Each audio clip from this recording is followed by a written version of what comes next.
नमस्कार, मी निकेत खामनकर आणि आपणा सर्वांचे जय किसान या शेतीविषयक यूट्यूब चॅनलवर स्वागत आहे।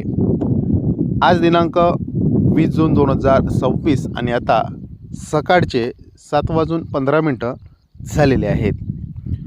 शेतकरी मित्र हो, आजच्या या व्हिडिओमध्ये आपण आपल्या राज्यातील हवामान अंदाजाबद्दल आपण एक सविस्तरपणे माहिती जाणून घेणार आहोत।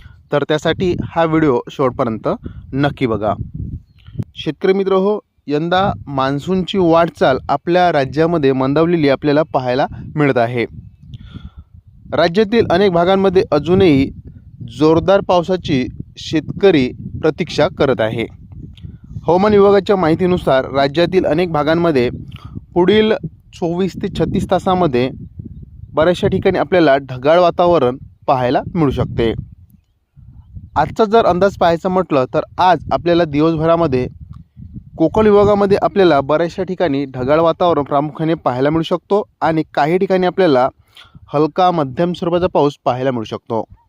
मुंबई आहे, रायगड आहे, रत्नागिरी आणि सिंधुदुर्ग यांसारख्या जिल्ह्यांमध्ये आपल्याला काही ठराविक ठिकाणी आपल्याला हलका मध्यम स्वरूपाचा पाऊस पाहायला मिळू शकतो। मात्र या ठिकाणी सुद्धा आपल्याला मान्सून हा मोठ्या प्रमाणात सक्रिय पाहायला मिळणार नाही। त्यानंतर पश्चिम महाराष्ट्रामधील जर आजचा विचार पाहायचा म्हटलं तर आपल्याला काही ठराविक ठिकाणी आपल्याला एक ढगाळ वातावरणासह काही ठिकाणी आपल्याला हलका स्वरूपाचा पाऊस विजांच्या कडकडासोबत आज सायंकाळपर्यंत या ठिकाणी पाहायला मिळू शकतो। पुणे आहे, सातारा आहे, त्यानंतर सांगली आहे, कोल्हापूर आहे, या जिल्ह्यातील परिसरामध्ये काही ठिकाणी दुपारनंतर वातावरण तयार होऊन आपल्याला मेघगर्जनेसह विजांच्या कडकडासह आपल्याला हलका स्वरूपाचा पाऊस पाहायला मिळू शकतो।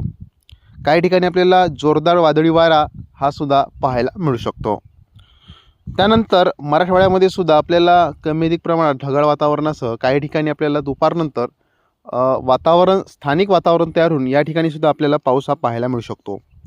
छत्रपती संभाजीनगर आहे, जालना आहे, बीड आहे, परभणी, नांदेड आणि हिंगोली आहे, या जिल्ह्यामध्ये सुद्धा स्थानिक वातावरण तयार होऊन काही ठराविक ठिकाणी आपल्याला हलका स्वरूपाचा पाऊस काही ठिकाणी पाहायला मिळू शकते। शक्यता फार कमी आहे आणि या भागामध्ये आपल्याला उष्ण दमट वातावरण मोठ्या प्रमाणात पाहायला मिळू शकतो। म्हणजे एकंदरीत उकाळा आणि आपल्याला उष्णता पाहायला मिळू शकते।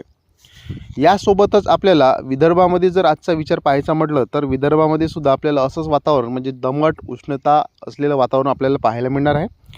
आणि गेले 1-2 दिवसापासून विदर्भातील काही ठराविक जिल्ह्यांमध्ये आपल्याला एक स्थानिक ढगाळ वातावरण तयार होऊन त्या ठिकाणी आपल्याला काही ठराविक ठिकाणी हलक्या सरी पाहायला मिळत आहे तुरळक भागामध्ये।